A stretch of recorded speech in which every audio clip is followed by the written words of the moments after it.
आमच्या भारतीय सभ्यतेची ओळख आणि साक्ष देताना आमची मंदिरे अप्रतिम कलेची जिवंत दालने आहेत। भारतातील एकूण 3 आणि महाराष्ट्रातील एकमेव जलमंदिर असलेले कणकालेश्वर मंदिर बीड जिल्ह्यात बिंदुसरेच्या काठावर आहे।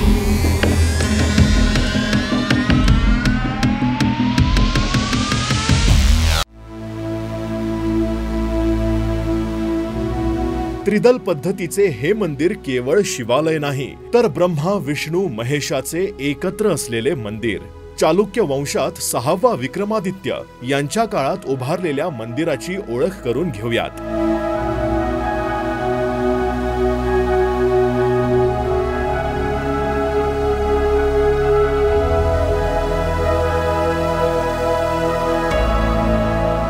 इथल्या मूर्तीचे अर्थ नाथ पंथांच्या योगी मूर्त्या विलोभनीय आहेत। मंदिरावर विष्णूचे दशावतार आहेत, ज्यातला एक अवतार अजून होणार आहे।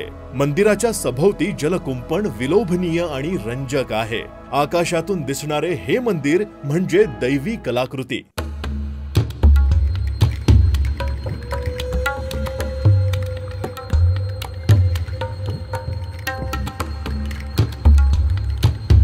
एक 1000 वर्षापूर्वीचा ठेवा आम्ही केवळ दर्शन आणि पर्यटन म्हणून नाही तर आमच्या संस्कार आणि संस्कृतीचा ठेवा म्हणून जपला पाहिजे।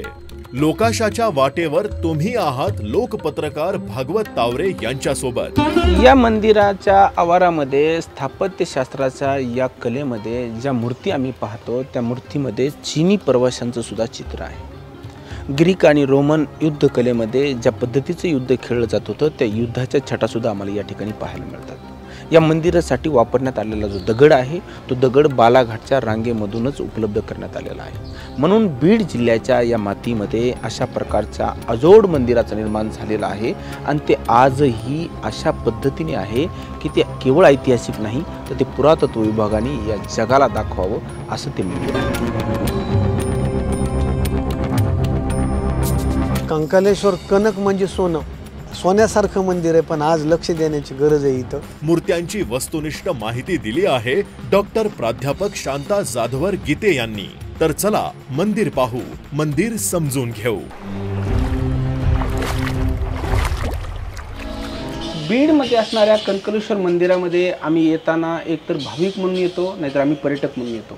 मात्र ज्या पद्धतीने खाणीमध्ये मिळालेल्या सोन्याच्या विटेला किंमत नसते मात्र त्याच विटेपासून निर्माण झालेल्या अलंकाराला किंमत असते, त्या पद्धतीने या स्थापत्यशास्त्राच्या नमुन्यामध्ये असंख्य अशा मूर्त्या आहेत। त्या मूर्त्याच्या पाठीमागचे अनेक भाव आहेत, त्या मूर्तीच्या स्थापनेच्या पाठीमागे एक इतिहास आहे आणि त्या काळातलं प्रतिबिंब सुद्धा।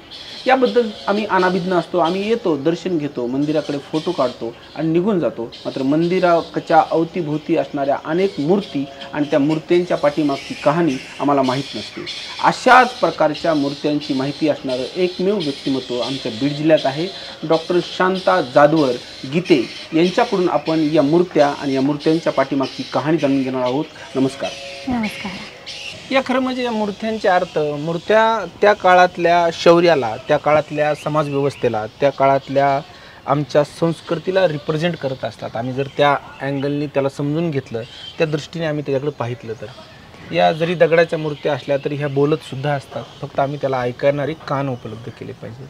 बरोबर आहे। या म्हणजे या मूर्ती दगडातच का घडवलेल्या आहेत किंवा मग आपल्या शास्त्राने आपल्या संस्कृतीनं याची निर्मिती का दगडामध्ये का केली? कारण दगड आपण आजपर्यंत काय म्हणतो, दगड आहे याला काही जमत नाही। हा दगड असा आहे की अनेक वर्ष टिकतोय, याला काही होत नाही। म्हणजे तो एक कोरीव आणि त्याला कोरून, एका दगडाला कोरून देवतेचं, मानवाचं, प्राण्याचं रूप देणं हे कलाकाराचं कुशल आहे, कौशल्य आहे। आणि आपल्याकडं 64 कला आहेत, त्या कलेचाही याच्यातून प्रसार झाला। बरोबर, शिल्पकलेचा, त्याबरोबर स्थापत्यकलेचा। स्थापत्यकला हे पण एक शास्त्र आहे, जसं मूर्तिशास्त्र एक, शिल्पशास्त्र एक शास्त्र आहे। आणि हे मूर्तिकार जेव्हा शिल्प घडवत होते, मूर्ती घडवत होते, तेव्हा ते मनानं घडवत नव्हते। त्यांना पुराणातील या पूर्ण ज्ञानाचा उपयोग करावा लागायचा। अगदी ही मूर्ती किती उंचीमध्ये घडवायची आहे त्याचं पहिलं ॲक्युरेशन केलं जायचं। त्याचं प्रमाण दिलेलं आहे मग याच्यामध्ये शास्त्रामध्ये कोणाची मूर्ती किती बनवायची आहे. आता समजा ही पूर्ण मूर्ती अगदी ॲक्युरेट कशी आली आहे. एखादीचा हात मोठा नाही झाला, पाय मोठा नाही झालेला, कुठं कमी जास्त नाही झालेलं, तर त्याचे बोट किती अंशाचं कोरायचं आहे, किती त्याचं माप घेतलं पाहिजे याचं पण हे दिलेलं आहे. त्याला आयादी सूत्र म्हटलेलं आहे. आणि या मूर्ती ज्या मंदिरावर आहेत त्या मूर्तीच्या आकारावरून गर्भगृहामध्ये मूर्ती किती उंचीची असेल हे पण अनुमान काढता येतं. इतकं शास्त्र आपलं प्रगत आहे. बेसाल्ट दगडापासून निर्माण केलेल्या या मंदिराचे दगडी थर आहेत 18. म्हणजे हे पूर्ण मंदिर 18 थरांवरती उभा करण्यात आलेलं आहे. मी जिथं उभा आहे, मी जिथे हात ठेवतोय याच्या खाली 2 ते 6 थर आहेत आणि 6व्या थरापासून या मंदिराच्या खऱ्या दृश्य भागाला सुरुवात होते. ज्या आधारावर हे मंदिर उभं आहे त्यासाठी या मंदिर निर्मात्याने 6 थर केवळ या मंदिराचा आधार देण्यासाठी वापरलेत आणि 6व्या थरापासून सुरू होते ते या मंदिराचं सुंदर नक्षीकाम. या नक्षीकामामध्ये तुम्हाला लढवय्या स्त्रिया दिसतील, ऋषीमुनी दिसतील, लढवय्ये सरदार दिसतील आणि महत्त्वाचं म्हणजे त्या राणीच्या आनंदाचा आणि त्या राणीच्या इच्छेचा किंवा त्या राणीला आवडणाऱ्या छटा त्या म्हणजे लढणाऱ्या स्त्रिया. म्हणूनच लढणाऱ्या स्त्रियांच्या मूर्त्या असणारं एकमेव जे मंदिर आहे ते या बीड नगरीमध्ये आहे हे आम्हाला माहीत असलं पाहिजे. मला ते कंकाल बघायला आवडेल, कारण की तुम्ही ज्या कंकालाचा उल्लेख केला महादेवाच्या गणांपैकी एक आहेत, तर ज्याच्या नावाने हे मंदिर आहे हे पहा. एक बार मूर्ती घ्या तुम्ही. अनिलजी जरा इकडे या. समोर समोर अगदी मध्ये जे कंकाल दिसते आपल्याला अगदी सापळा. पण मला मॅडम एक प्रश्न आहे, तो कंकाल ते सरळ पण दाखवू शकत होते, तो का कुठल्या भूमिकेत आहे, तो कुठल्या पोझिशनमध्ये? बरोबर आहे. म्हणजे मूर्ती कशी कोरायची हे शिल्पकार ठरवतो. आता तुम्ही पाहतायत की ती जागा किती आहे. हो हो. त्याला जर सरळ जर कोरलं असतं तर ते पूर्ण उंची त्याची बसली नसती. उंची कमी जास्त झाली असती तर त्याच्या अवयवाचं हे झालं नसतं. शिल्पकाराने तेवढ्या जागेमध्ये त्याला कसं कोरायचंय, ॲक्युरेट कसं दाखवायचंय हे दाखवलेलं आहे. आता याच्यानंतर मी जेव्हा कल्कीची मूर्ती दाखवेल तेव्हा पण कमी जागेमध्ये कल्की त्यांनी कसा कोरलेला आहे हे शिल्पकाराचं. जेव्हा आता हे मंदिरच ज्याच्या ईश्वराचं आहे म्हणून आपण, तर त्याला मला असं वाटतं की त्याच्यासाठी खूप चांगली जागा दिली जाऊ शकत होती किंवा मोठी मूर्ती का नाही केली त्यांची अशी मध्ये कुठेतरी मध्ये तरी. याच्या पाठीमागचा काय युक्तिवाद असू शकतो त्यांचा? नाही, आता ह्या मूर्ती तर देवतेच्या समोरच असतात शक्यतो. आणि या मंदिरावर नाव दिलंय कंकाल आणि हे त्यांचे रिप्रेझेंट म्हणजे त्यांचे सेवक आहेत. मग या तुलनेमध्ये ही देवता आहे, ही महिषासुरमर्दिनी आहे. ही पहा बाजूला कणकाच्या बाजूला. हा, ही जी आहे ती महिषासुरमर्दिनी आहे. खाली महेश बसलेला आहे, वरून तिचा त्रिशूळ. आता ते त्रिशूळ खंडित आहे परंतु तिकडून ते वरचं मुंडकं आहे ते बाजूला हे झालंय आणि एक असुर बाहेर निघालेला आहे. तिचे आयुध दिसते, डाव्या हातामध्ये ढाल दिसते खेट. ती आहे महिषा, म्हणजे इकडला डावा पाय इकडे तिच्या ह्याच्यावर देणार होते आणि मागून सिंह आहे जिचं वाहन, तो महिषाला मागून असं पकडतोय, तिला सहकार्य करतोय देवीला महिषासुरमर्दिनीला मारायला. आता तिची उंची पहा तुम्ही. देवीला जेवढ्या ह्याच्यात कोरलंय तेवढंच त्याला कोरलेलं आहे. म्हणजे जे तुम्ही म्हणतायत ना त्याला इतकं छोट्या ह्याच्यात काही केलं, मोठ्या ह्याच्यात का नाही कोरलं, त्याची ह्याची जागेची ही आहे ना त्याप्रमाणे त्याला कोरण्यात आलेलं आहे. पण त्याला मंदिरावर स्थान दिलं हे काही कमी आहे का? कनकलेश्वर मंदिर 238 दक्षिण उत्तर तर 246 फूट पूर्व पश्चिम अशा आकारात आहे. पश्चिममुखी असणारे हे मंदिर भारतामधल्या 3 पैकी एकमेव असं मराठवाड्यातलं जलमंदिर आहे. जेव्हा एखादा राजा दुसऱ्या क्षेत्रावर आक्रमण करायचा आणि ती भूमी जिंकली जायची, विजयासाठी किंवा विजयाचं प्रतीक म्हणून पण मंदिर बांधलं जायचं. त्याच्यात एक गोष्ट आहे की मंदिर बांधण्याचं जे शास्त्रामध्ये पुस्तकामध्ये सांगितलेलं आहे की एखादं मंदिर बांधलं तर त्या राजाला एवढं असं पुण्य मिळेल.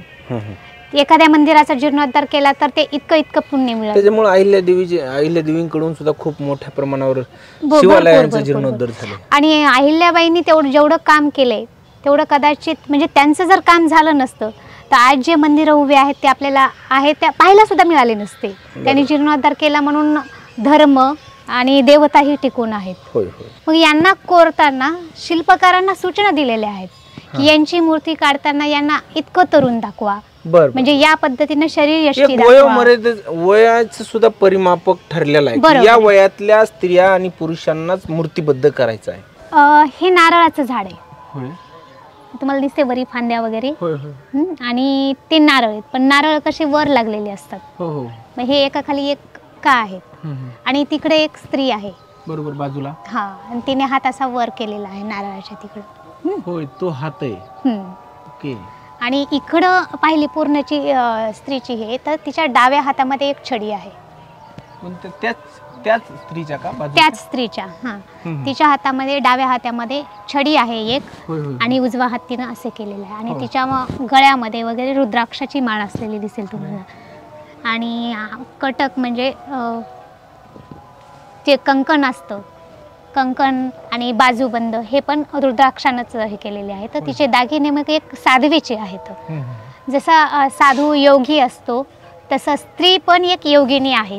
ती योगिनी आहे. आणि नाथ संप्रदायातील योगिनीचे ते छडी म्हणजे चिन्ह आहे. इथं ही जी मूर्ती आहे ती ही नाथांमधली एक आहे, बाजूला त्या नारळाच्या झाडाच्या बाजूची मूर्ती. त्याच्यामध्ये तुम्हाला दोन मूर्ती दिसतील, एक छोटी दिसेल आणि एक मोठी दिसेल.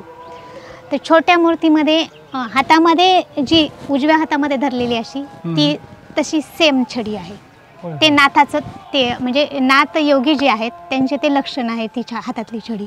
या पण मूर्तीच्या हातात छडी आहे, पण ती आता तुटलेली आहे. जवळपास इथं असणाऱ्या अनेक नाथ संप्रदायाचा प्रभाव म्हणजे जे योगी असतील, साधू असतील, शंकराचार्यांनी ह्या योगाच्या ह्याच्यातले हे सांगितलेले आहेत.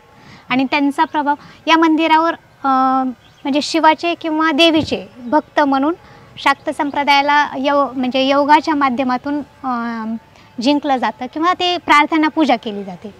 तर हिचं नाव बहुडी आहे. ही जी योगिनी आहे आपण जे बोलतोय ती बहुडी आहे. आणि ही नाथ संप्रदायातले एक कानिफनाथ आहेत. कोणते हे बाजू? हां, तर त्यांच्या बाजूला इकडे डमरू वगैरे दाखवलं आहे ते वरती. हां, आणि खाली मात्र ही छोटी, आधी मोठी मूर्ती दाखवली आणि खाली छोटी. तर ते असं का दाखवलंय किंवा याचा अर्थ काय आहे? तर हे आपल्या म्हणजे जे शिष्य वगैरे आहेत त्यांना घेऊन प्रवास करत असतात. आणि एका ठिकाणी संध्याकाळ होते एका क्षेत्रात आल्यानंतर, आणि तिथं त्यांना मुक्कामाची वेळ येते. तिथं नारळाची बाग आहे. आणि ते मुक्कामाला थांबल्यानंतर त्या बागेची जी मालकीण आहे किंवा जिचं वर्चस्व आहे ती ही बहुडी आहे. मग हे काय करतात, तिला सांगतात की माझे शिष्य उपाय असे आहेत, भूक लागलेली आहे आणि आम्हाला काही नारळ पाहिजे आहेत. बरोबर. तर मग ती म्हणते हां ठीक आहे ना, चांगली, कारण तीही एक योगिनी आहे, ती ओळखते आहे. आणि ती म्हणते घ्या तुम्ही, हरकत नाही. पण जेव्हा हे नारळ हे करतात तर झाडाचं नारळ एखाद्याने चढून काढायला पाहिजे, तोडून घ्यायला पाहिजे ना. बरोबर. पण हे नाथ आहेत, सिद्ध योगी आहेत, त्यांना सगळ्या सिद्धी प्राप्त आहेत अशी मान्यता आहे. बरोबर. मग ते काय करतात, नारळाकडे नारळाच्या झाडात शेंड्यामध्ये पाहतात आणि आपल्या दृष्टीने नारळ तोडतात आणि खाली पाडतात. होय, ही त्यांची सिद्धता ते त्या स्त्रीला दाखवत आहेत. मग म्हणूनच ती माळ अशी खाली आहे का नारळ? हा, ऐकून घ्या ना. मग काय होतं, त्यांनी एक नारळ पाडलं, ती पाहते, दुसरं पाडलं, तिसरं, असे नारळ खाली यायले. तेव्हा हिच्या लक्षात येतं की अरे या योगींना आपल्या सिद्धीचा गर्व झालेला आहे. जे काम तुम्ही हाताने करू शकता तिथं तुमची शक्ती वापरण्याची आवश्यकता नाही. तेव्हा तिनं काय केलेलं आहे, हे यांनी जे नारळ खाली पाडलेत त्या नारळांना तिनं आदेश दिला आणि वर जाऊन बसा असं सांगितलं. आणि हे नारळ खाली पाडतोय ती वर जोडते, हा पाडतोय ती वर जोडते, हा पाडतोय ती वर जोडते. अशा पद्धतीने तो थकून जातो. आख्यायिका जरी असली तरी त्याच्या पाठीमागचा जो संदेश आहे, म्हणजे तुम्ही खूपच सुंदर कथा याच्यामध्ये सांगितलेली आहे. खरं म्हणजे त्या कथेचं निरूपण जर करायला गेलो तर आम्ही आमच्या आजच्या आयुष्यामध्ये सुद्धा म्हणजे अगदी सिद्ध पुरुषांना सुद्धा अहंकार किती बाधक होता, आम्हाला तर त्या अहंकारामध्ये आमचं तर अस्तित्वच राहू शकत नाही. ती स्त्री आहे का पाहतो? स्त्री नाही का ती, पण ज्या पद्धतीने बाक आहे तिच्या कमरेला. एक गोष्ट लक्षात घ्या की मूर्ती निर्माण करताना शिल्पकारानं काय केले, दगड कोरलेला आहे, सेम साचा बनवलेला आहे. पण जेव्हा त्याला स्त्री आणि पुरुष वेगळे पण द्यायचे तेव्हा काय केलं की शरीर यष्टीवर तुम्हाला पाहायचं आहे की स्त्री कोणत्या आकारात आहे आणि पुरुष कोणत्या आकारात असेल. तर आपण सहज बघताना स्त्री आणि पुरुष भाव बघितले की नाही ही पुरुष, पण स्त्री आणि पुरुषांचा चेहरा शिल्पकार सारखाच कोरणार आहे, त्याच्यात बदल नाही आहे. मग त्याला ओळखायचं कसं किंवा त्यामध्ये समोरच्याला कसं सांगायचं की ही स्त्री आहे पुरुष आहे, तर अर्थातच फिगरवरून. जेव्हा आपण स्त्रीची फिगर पाहतो तेव्हा तिची छाती फुगीर असेल, कमरेचा वरचा भाग म्हणजे निमुळता असेल आणि खाली कमरेच्या खाली अशी फुगीरपणा जाडी आलेली असेल. मला एक सांगा, हा दुसरा एक मी सतीश सोळंके यांच्या पुस्तकामध्ये कणकलेश्वराबद्दल जे लिहून आलेलं आहे त्याच्यामध्ये एक असा उल्लेख आहे की आता मला एक मूर्ती बघून तसं ते आठवलं की जैन दर्शनाचे सुद्धा इथे काही पुरावे आणि काही साधू त्यांनी मूर्तीबद्ध केलेत का? त्याच्या बाजूची जी मूर्ती आहे मला ती असं वाटतं की ती जैन दर्शनाशी संबंधित आहे का? हिंदू मंदिर स्थापत्य आणि जैन मंदिर स्थापत्य जवळजवळ सारखं आहे. होय. जैन मंदिरावरही हिंदू देवतांच्या मूर्ती जसं की अष्टदिक्पाल असतील, आणि दिक्पाल आणखीन मी तुम्हाला सांगितलेच नाही, अष्टदिक्पाल, अष्टमातृका, सप्तमातृका ज्या आपल्याकडे आहेत त्या जैन मंदिरावर कोरल्या जातात. या कुंडाच्या खोदकामामध्ये जो दगड मिळाला तोच दगड या बांधकामासाठी वापरण्यात आला. बेसाल्ट जातीच्या दगडांमधून या मंदिराचं निर्माण झालं. अरयनाथ आणि यासोबत आणखीन एका जैन तीर्थंकरांच्या प्रतिमा आणि मूर्त्यासुद्धा या ठिकाणी आहेत. हे याची साक्ष देतात की धार्मिक आणि जातीय सलोखा त्या काळातसुद्धा मोठ्या प्रमाणावर होता. हां, इथून विष्णूच्या हे होतील, तिथून मधून सुरुवात झालेली आहे विष्णूच्या दशावताराला. हे दशावतार इथं वामन चालू झाला आहे, तिकडं मध्ये होता तो नरसिंह आहे, पलीकडे वराह वगैरे असेल, हा वामन आहे ना, ती छत्री वगैरे. जी जी बिलकुल. ते तुम्ही अनिल थोडंसं त्याला झूम करा. हे अलीकडचं ब्रह्म विष्णू महेशच्या 3 मंदिरांमध्ये हे विष्णूचं मंदिर आहे. विष्णूच्या मंदिरामध्ये विष्णूचे 10 अवतार इथं कोरलेले आहेत. हा जो आपण अगदी ठळक लक्षात यावा असा हा वामन अवतारामध्ये नाही का आपण छत्री वगैरे धरलेली असते. बलराम वामन, याच्या पुढं राम, परशुराम, बलराम.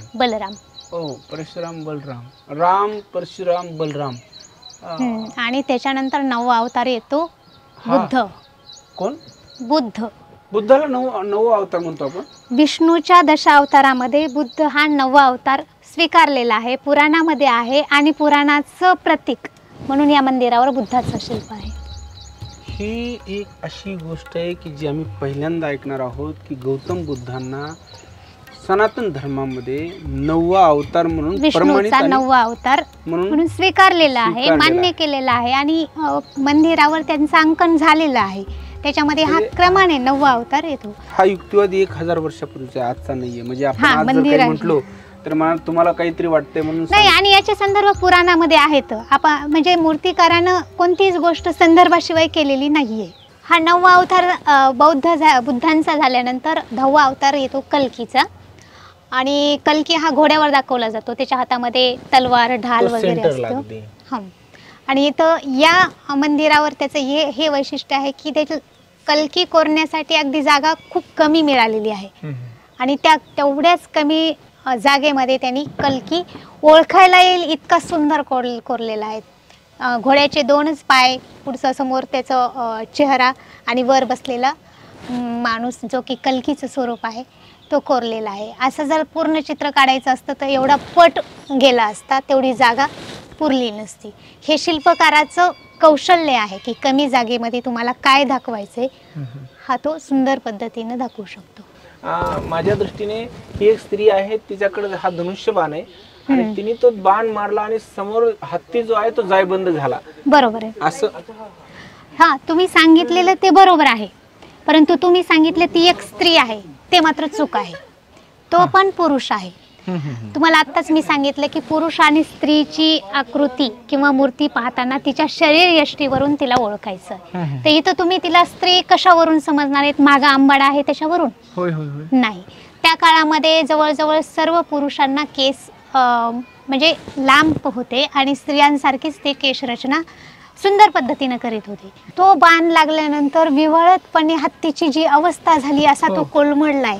त्याच्या चेहऱ्यावर दुःखाचं म्हणजे हे एका प्राण्यावरचं चेहऱ्यावरचं दुःख दाखवणं शिल्पकाराला किती कठीण असेल. आणि ते इथं दिसतंय, पाय असे हे झालेले, तो पूर्ण म्हणजे असा गळून गेलेला आहे. या मंदिरात येण्यापूर्वी आणि हे मंदिर सोडताना या दरम्यानच्या काळामध्ये ज्या माझ्या मनातल्या अनेक प्रश्नांची उत्तरं मला मिळाली ती तुम्हाला लवकरच कळतील. आणि तुम्हाला सुद्धा न पडलेल्या आणि पडलेल्या अनेक प्रश्नांची उत्तर या आमच्या व्हिडिओमध्ये मिळणार आहेत. आमच्यासोबत होत्या डॉक्टर शांता जाधवर गीते मॅडम, ज्या वडमावली दहिपळ या ठिकाणी प्राध्यापिका म्हणून काम करतात. त्यांच्यामुळे आम्हाला या ठिकाणच्या अनेक मूर्त्यांचं विश्लेषण पाहायला मिळालं. माझ्या अनेक अज्ञानावर प्रकाश पडला आणि माझे जे काही गैरसमज होते ते दूर झाले. केवळ गैरसमज दूर झाले नाही तर इथे येताना मात्र आपण काय पाहणार आहोत आणि याचे काय अर्थ होते. 1000 वर्षापूर्वीचा हा ठेवा कुठल्या व्यवस्थेला रिप्रेझेंट करतो, कुठल्या समाज व्यवस्थेला रिप्रेझेंट करतो, कुठल्या राज्यकारभाराला आणि कुठल्या आध्यात्मिक धारणेला, अशा प्रकारच्या अनेक प्रश्नांची उत्तरं देणारे इथल्या मूर्त्या केवळ चित्र नाहीत तर त्या तुमच्याशी बोलतात. फक्त आम्ही त्या अनुषंगाने पाहितलं पाहिजे. अशाच प्रकारचा आशय असणारा, अत्यंत सखोल ज्ञान देणारा, अत्यंत सुंदर असा माहितीपट लोकाशेच्या प्लॅटफॉर्मवर तुम्ही पाहणार आहात. आमच्यासोबत ज्या जोडल्या गेल्या त्या डॉक्टर शांता जाधवर गीते मॅडम यांनी आम्हाला जी माहिती दिली, मॅडम खरंच आपले मनापासून आभार व्यक्त करतो. माझ्यासारख्या पत्रकाराला सुद्धा जे माहीत नव्हतं ते तुमच्या माध्यमातून माहीत झालं. नक्कीच आमच्या प्रेक्षकांना आणि इथे येणाऱ्या प्रत्येक भाविक आणि श्रोत्याला आणि पर्यटकाला ही गोष्ट नक्कीच माहिती देणारी आणि त्यांच्या माहितीमध्ये वाढ करणारी आहे. धन्यवाद. नक्कीच मला वाटतं की ज्या प्रमाणात या मंदिराचा अभ्यास व्हायला पाहिजे किंवा अभ्यासकाने त्या दृष्टीनं पाहिलं पाहिजे. अध्यात्म किंवा मग देव धर्म हा हेतू घेऊनच आपण फक्त इथपर्यंत येतो. परंतु इतिहासाने, आमच्या संस्कृतीने, आमचे राजे रजवाडे यांनी याचं प्रतिष्ठापना का केलेली आहे. एक तर आपली संस्कृती जी आपल्याला अनंत काळापर्यंत मार्गदर्शन करत राहते. त्या काळातील वेगवेगळ्या प्रथा असतील, परंपरा असतील, शुभ भावना असतील आणि आमच्या पुराणांनी ज्या कथा सांगितलेल्या आहेत, देवतांचे जे काही कथा वगैरे आहेत ते याच मंदिरावर नाही तर प्राचीन मंदिरावर स्थापित केलेले आहेत. अनेक कथांमधून देवतांनी असुरावर विजय मिळवलेला दाखवलेला आहे आणि ते आपल्या धर्माचं प्रतीक आहे की असुर म्हणजे आपण एक अपप्रवृत्ती घेऊया ज्याच्यावर विजय मिळवल्याशिवाय आपली प्रगती होत नाही. आणि हा संदेश आपले मंदिरं नेहमी देत राहतात. आपल्याला हेच म्हणावं लागेल की कोणत्याही अपप्रवृत्तीवर विजय मिळवून आपण आपल्या कामामध्ये प्रगती करावी. धन्यवाद.